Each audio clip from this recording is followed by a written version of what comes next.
Vamos a recibir a nuestra invitada, Paola Herrera, economista senior del Instituto Peruano de Economía. En instantes conversaré también con el decano del Colegio de Economistas de la Libertad, el señor Francisco Huerta, y en torno pues a estas cifras que nos trae el estudio de la INEI en torno a la pobreza.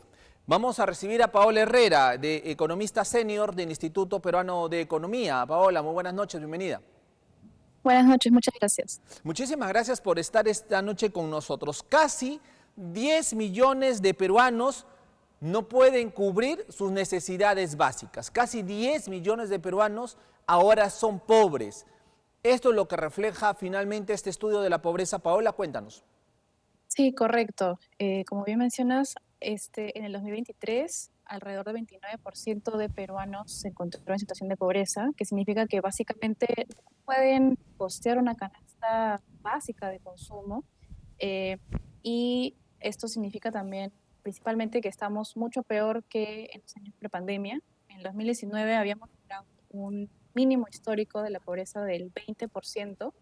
Y pues ahora estamos casi 10 puntos por encima. Entonces eso directamente afecta eh, a alrededor de 3.3 millones de peruanos que han entrado en la pobreza desde el 2019, que es sumamente grave. Y no solamente eso, sino que hay regiones, que hay alrededor de 7 regiones que están peor que incluso que en el 2020. Entonces, sí, digamos, no solamente eso, sino que también se agravó la pobreza extrema, que incluso, aparte de que no pueden costear una canasta básica de, digamos, alimentos, de ropa, de vivienda, los que han entrado en pobreza extrema ahora solamente pueden costear menos de los alimentos más básicos, que esto afecta claramente en su nutrición y pues hay regiones donde esta pobreza extrema se ha incrementado de manera mucho más fuerte que en el promedio nacional. Correcto. Ahora, la pregunta es, ¿qué ocurrió? O sea, no es que hemos caído, no es que hemos tenido un bache, no. Vamos 2 años de manera consecutiva en que la pobreza está creciendo, 2 años, ¿no? Entonces, Sí. ahí viene la pregunta de decirnos, ¿qué está pasando?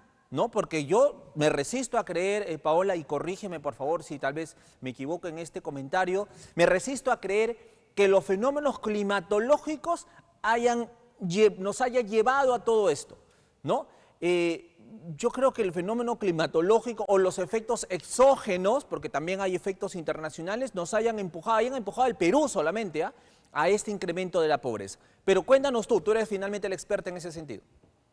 Correcto, sí. Bueno, es muy importante también entender que digamos, la cifra de pobreza del 2023 no solamente refleja el problema que tuvimos de retroceso económico de ese año, sino ya varios años en los que hemos estado viviendo un menor dinamismo de la economía, sumado a constantes crisis políticas, y que esto principalmente significa que no hemos podido tener una continuidad de políticas de alivio de la pobreza. Entonces, gobierno a gobierno que hemos tenido ya en la última década, no se ha podido continuar con un plan suficiente, y peor aún, no se han podido idear políticas nuevas e innovadoras de reducción de la pobreza, y eso sumado al menor dinamismo económico, que principalmente significa una menor inversión privada, que significa también menores empleos adecuados que se crean, que son justamente los que dan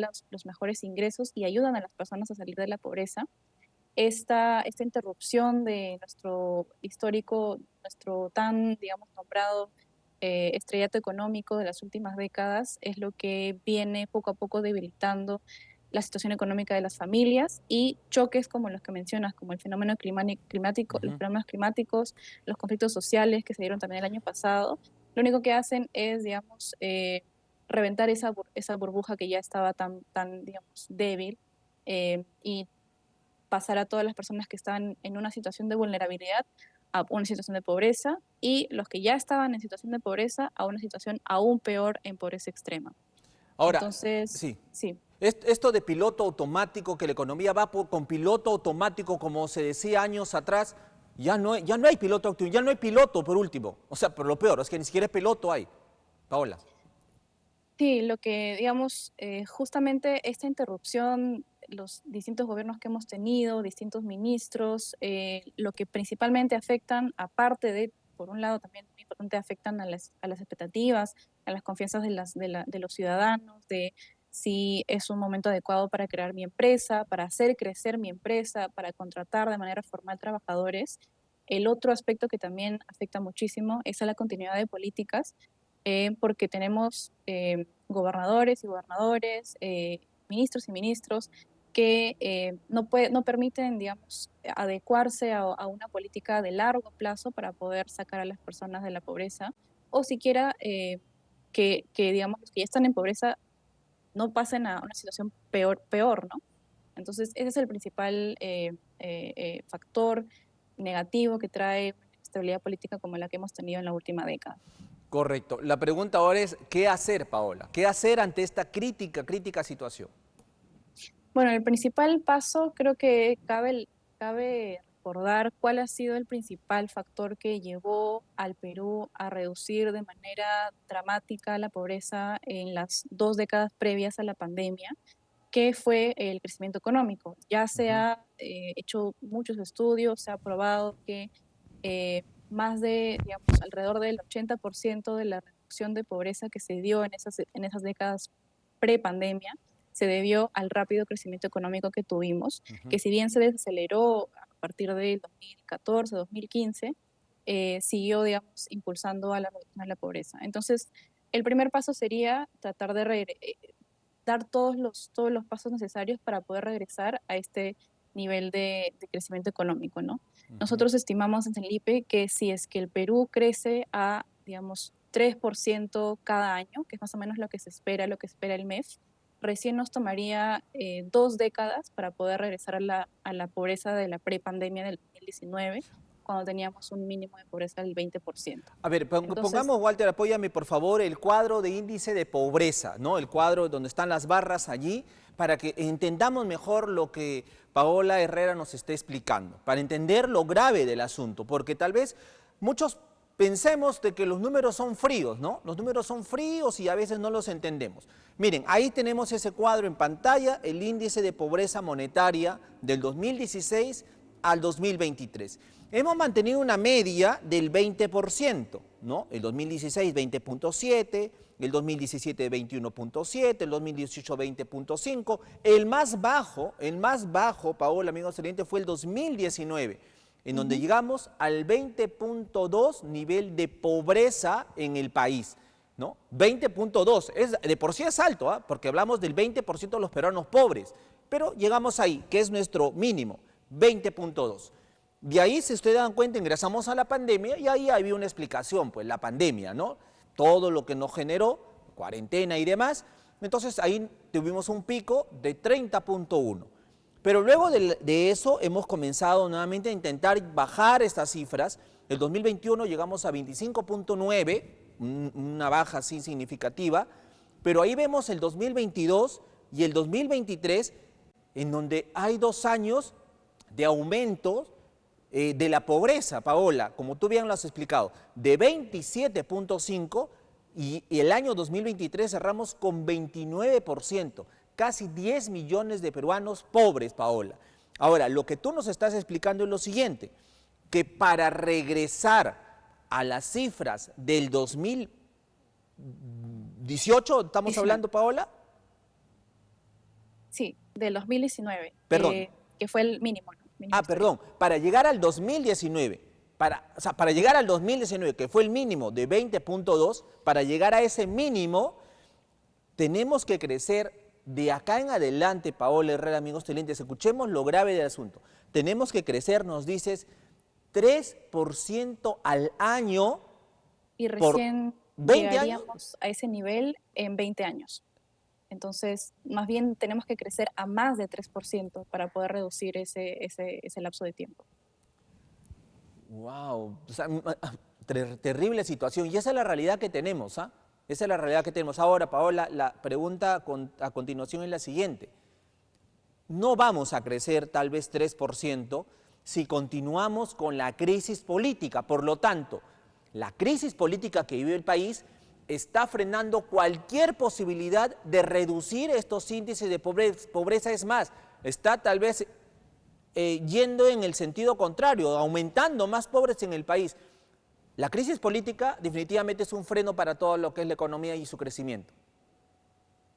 Correcto, sí, como mencionaba anteriormente, lo principal, bueno, son dos factores, ¿no? Lo primero es que destruye totalmente las expectativas de las familias, de los empresarios, ya sea grandes empresas, ya sea pequeños empresarios, y de que si es que inviertan en el país, si es que crean empresa, puedan tener la seguridad de que la regulación les va a permitir prosperar en los próximos años, ¿no? Ujú. Eso es lo primero, afecta nuestras expectativas y afecta gravemente a la inversión privada que es la principal fuente de empleo formal y al ser la principal fuente de empleo formal es el principal motor de reducción de la pobreza porque saca de, digamos, genera mayores ingresos para los trabajadores y puede sacar a muchos, sobre todo ahora en un entorno en el que algo particular que estamos viendo en los últimos años es que la pobreza se ha concentrado mucho más en las zonas urbanas, a diferencia de hace un par de décadas donde más bien la mayoría de Ujú. pobres se encontraba en las zonas rurales. Entonces, para sacar a la población urbana de la pobreza, primero es mejores empleos con mejores ingresos y eso solo se va a lograr con mayor inversión privada. Y el segundo factor negativo de la crisis política y de que no tengamos, digamos, ministros que duren lo suficiente tiempo para tener una política estable, es que todas las iniciativas de reducción de pobreza no van a tener una continuidad, no van a tener una mirada de largo plazo y peor aún no se va a dar este espacio para poder formular nuevas políticas en un contexto, digamos, mucho más urbanizado de la pobreza. Entonces, eso es justamente, digamos, el paso cero para poder iniciar este trayecto hacia la reducción de la pobreza a niveles del 2019 siquiera. Y bueno, ya lo preocupamos por superar ese récord. Ujú. El paso cero es eliminar cualquier tipo de inestabilidad política.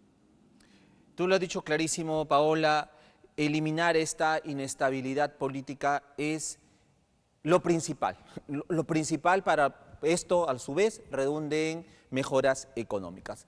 Paola, te agradezco muchísimo y estamos hablando del tema macro, pero las regiones también van re mal. Cajamarca, la región más pobre, otras regiones también han llegado a superar el 40% de pobreza. Entonces el panorama que tenemos actualmente, Paola, es sinceramente triste, indignante e incierto. Sí, totalmente de acuerdo. Hay regiones en las que la pobreza, como mencioné, está peor que en el 2020.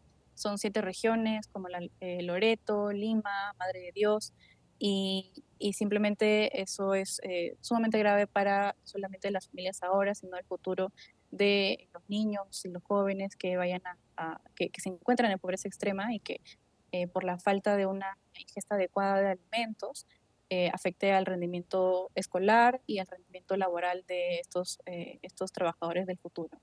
Efectivamente, es condenarlos en vida, amigos televidentes. Condenar en vida a esta niñez, a estas adolescentes y a estos jóvenes que viven en estas regiones donde el nivel de pobreza es más del 40%. Es condenarlos en vida, destruir su futuro. Mientras, reitero, la clase política simplemente vive tranquila, no les interesa, piensan mantenerse y aferrarse en el poder. Paola Herrera, te agradezco muchísimo por estar esta noche con nosotros y darnos estas explicaciones en torno pues al tema macro, en torno a nuestra economía. Te agradezco. Igualmente, muchas gracias.